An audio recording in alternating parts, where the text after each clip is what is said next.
Hello, everyone. Welcome once again to A.O.S Group. And here we talk about everything related to language studies. If you are currently learning the French language, the Spanish, the German, or even perfecting your English language. Likewise, we also assist you to prepare for internationally recognized examinations like IELTS, like TOEFL, TEF Canada, TCF Canada, or the rest.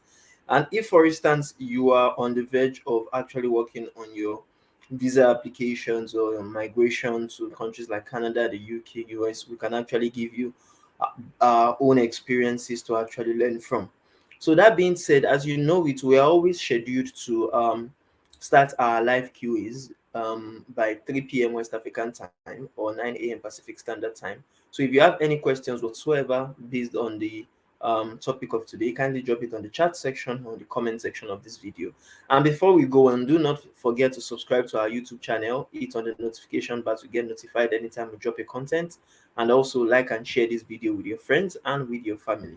So that being said, today we want to take the question 169, and this question is quite cumbersome. It is deep, and for that I would really like to spend time in tracking, or you understand, trashing, rather trashing all of them one by one.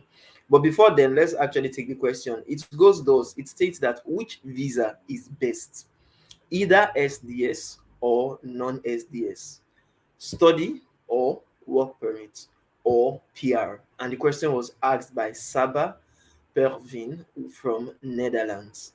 And as you know, our questions are always extracted from the JAPA, rather from the Make Money and Migrate to Canada in 2023 webinar Q&A session. Now, firstly, I would like to state that the choice between the SDS, which stands for Study Direct Stream, or non-SDS program, which in this case she meant work permits, depends solely on specific circumstances and your own goals, what you actually want to achieve by relocating or moving. So, when it comes to the SDS program, which is the Study Direct Stream, it is designed to actually fast track the study permit application process for students from certain countries, not for every country. Do you understand? And it actually provides a kind of faster processing time and simplified requirements, not the cumbersome requirement that the normal study permit has. Likewise, you have to note that if you are to meet the eligibility criteria for SDS, you understand, you have to look into what is actually prevalent, you understand, and what it has that differentiates it from study permit. On the other hand, if you are focused on non-SDS programs, you understand, the work permit, as she said, or even if it's the normal study permit, you have to know that those are actually available to students from countries that are not really part of the, you understand, SDS program. And the processing time and requirements for the study permit program or any other work permit actually varies from that of the necessary requirements you need to obtain, you understand, the study permit. Now you have to note, if you want to decide between the study permit, you understand, and the work permit, you have to look at your objectives. Some people want to go, their sole purpose, their primary objective, you understand, is to study in Canada and to get certified. Do you understand? So if your own is to get certified, have a degree or diploma or certificate to your name, then study permits will be very okay for you. Do you understand? I hope you got that, because it will allow you to pursue your education, whether be it your higher education in a Canadian language designated institute, whether be the university, a polytechnic, a college, you understand, or institute even. And if your own focus is not to actually get that particular study credential, then you could go for work permit. Do you understand? You could go for it. Work permit could be the better option for you. Do you understand? And please note, when you are focused on gaining more experience in Canada, you can actually sign up for the postgraduate work permit if, for instance, you have even taken an educational program before you actually want to go into study or into work. Or if, for instance, you are going from your own country, you can either get an open work permit or a closed work permit based on what it is provided for you after you get a job offer from a Canadian employer. Now, please note that firstly, as I talked about the postgraduate work permit, it is only available for international students that have completed a set of programs or studies in Canada. You understand? In order for them to work in the country for a specific time within roughly 1 to 3 years. But if you are coming from your home country, even if you just graduated from school, even if you just finished your bachelor's or your master's, you would have to actually obtain the Canadian work permit. You understand? You won't be allowed to get the postgraduate because it's not for non-Canadians or non-international students in Canada. Now, I want you to note something that when it comes to the permanent residence, which is also what you asked in your question, Pervin, when it comes to the permanent residence, if you have to obtain permanent residence, you have to go through either programs like Express Entry, Provincial Nominee Program, Atlantic Immigration, and quite a lot of others.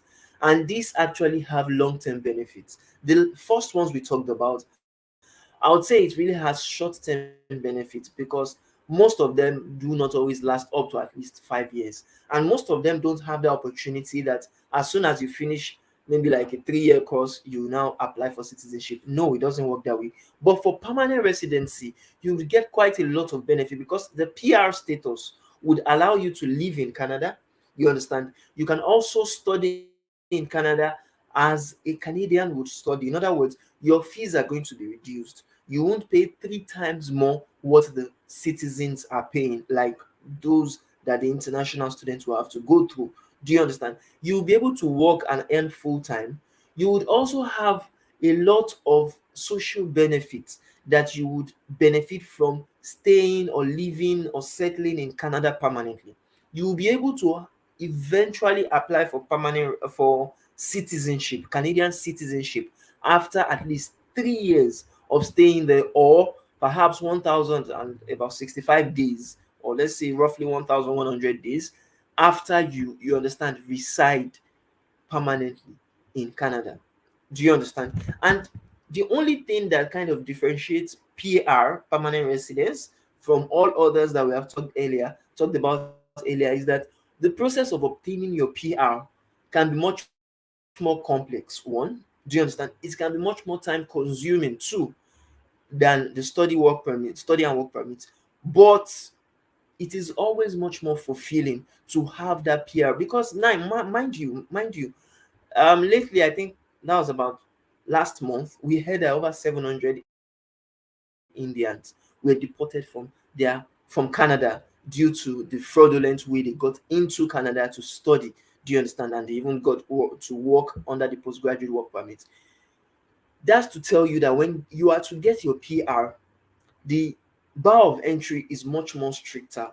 Do you understand? Because they will have to look at all the documents you have, right from your home country down to the countries that you have been, and definitely the country that you studied or worked, like that under those under the study or the work permit. You understand? And please note, I just want you to know that when it comes to the best visa, like you asked, that which is the best, which visa is the best. When it comes to the best visa, ultimately it all depends on your own individual circumstances.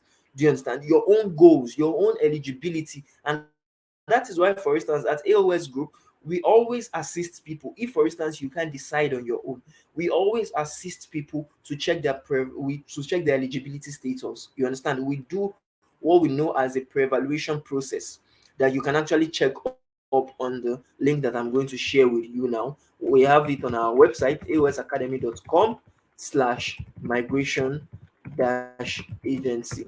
Now, if you go on that link, you'll be able to fill a form, the pre-evaluation form, and actually apply for the pre-evaluation process to be conducted for you. And that will tell you in detail what exactly you are eligible for.